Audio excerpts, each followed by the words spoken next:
On Furina Fury 161, Ellen Ripley found herself in a desperate final conflict with the alien, having to organize with the prison planet's occupants in order to destroy the dangerous creature. During this time, Ripley also came upon the realization that she would have to destroy herself as well after discovering the embryo of an alien queen was growing inside of her. But how exactly did this happen? How was Ripley impregnated with the xenomorph queen's embryo? The mystery of how an egg got on the Sulaco has been explored previously, but there's still the matter of how, assumedly, one egg aboard the ship was able to produce the makings for both the queen inside Ripley and the drone xenomorph that, in addition to slaughtering Fury's prisoners, seemed to be protecting the unborn queen. Since Ripley's infection is meant to serve as one of Alien 3's big revelations, the opening moments of the film present vague and intentionally misleading images of the rogue facehugger, in addition to the Sulaco's fire and the EEV crash. As far as we can confirm, there was only one egg on the ship, and one facehugger. From what's shown in these opening moments, the facehugger first made its way to Newt's cryo chamber. The glass cracks, there's human and alien blood, and the fire begins. Alien 3's novelization gives a clearer idea of what happened in those moments, describing the facehugger's efforts to make its way to Newt, and failing to do so. Something was moving in the sleep chamber that was not part of the ship, though in the sense that it too was wholly driven by programming, it was not so very different from the cold and different corridors it stalked. A single imperative inspired its relentless search, drove it mindlessly onward. Not food, for it was not hungry and did not eat. Not sex, for it had none. It was motivated solely and completely by the desire to procreate. Though organic, it was as much a machine as the computers that guided the ship, though it was possessed of a determination quite foreign to them. Guided by senses that were a unique combination of the primitive and sophisticated, driven by an embedded imperative unequaled in any other living being, it scuttled determinedly across the chamber. Scaling the smooth flank of the cryonic cylinder was a simple matter of something so superbly engineered. The top of the chamber was fashioned of transparent metallic glass. Within slept a small, organic shape, half-formed, blonde, innocent save for her nightmares, which were as sophisticated and frequently more extensive than those of the adults sleeping nearby. Eyes closed, oblivious to the horror which explored the thin dome enclosing her, she slept on. Impatiently, the thing explored the sleep cylinder, beginning at one end and working methodically up to the head. The cylinder was tight, triple-sealed, in many ways more secure than the hull of the Sulaco itself. Though anxious, the creature was incapable of frustration. The prospect of imminent fulfillment of its biological imperative only excited it and drove it to greater efforts.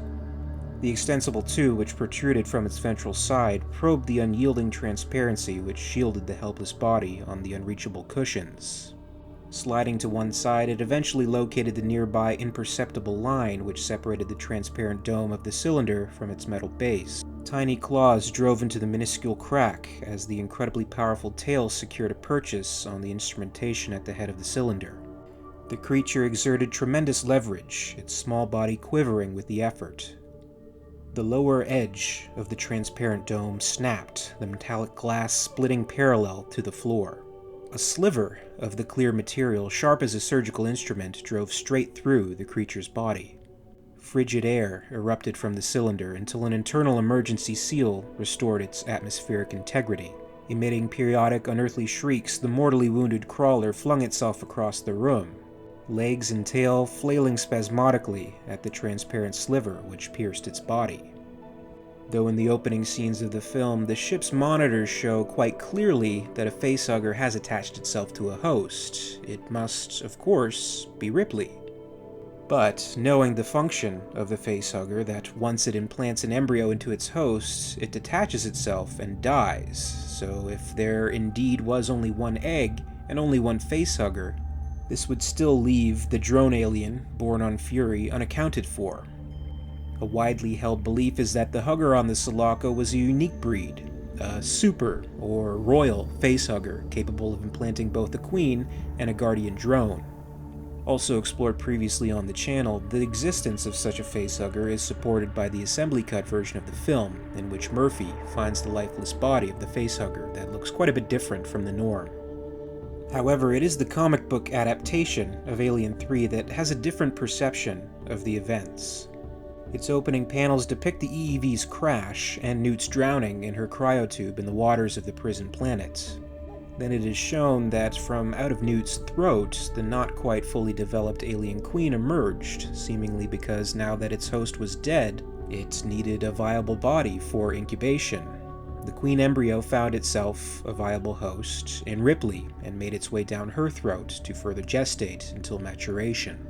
This would suggest one of two things. Either the facehugger did in fact make its way into Newt's cryotube and impregnated her before the crash, leaving some time for the queen to at least partially develop, or possibly she was already carrying the embryo the whole time. Between escaping Acheron and the crash landing on Furina 161, approximately 2 weeks went by, and since that time was spent in cryosleep, the queen and its gestation would have been in suspended animation until the crash. The embryo, being that of a queen, may also explain the longer gestation period, so it's possible Newt may have been carrying it for an extended period of time, completely unaware. The comic book version of Alien 3 also hints at this possibility in the conversation between Ripley and the damaged Bishop. When Ripley asks of an alien presence on the Sulaco, the android states, "It was with us all the way down. In the little girl.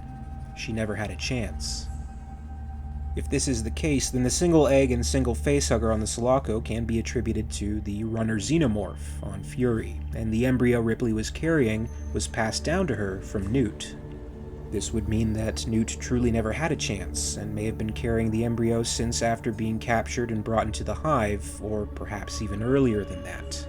Either way, this would make Ripley's bold rescue of Newt from the hive completely in vain, somehow making the turn of events that led to her sacrifice on Fury all the more tragic.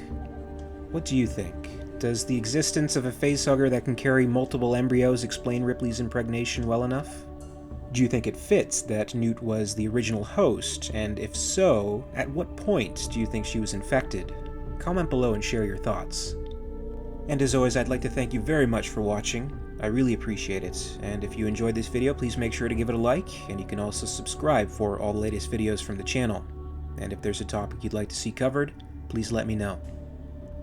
A very special thanks goes out to our Weyland-Yutani executive, Amuric, part of our Patreon Hive.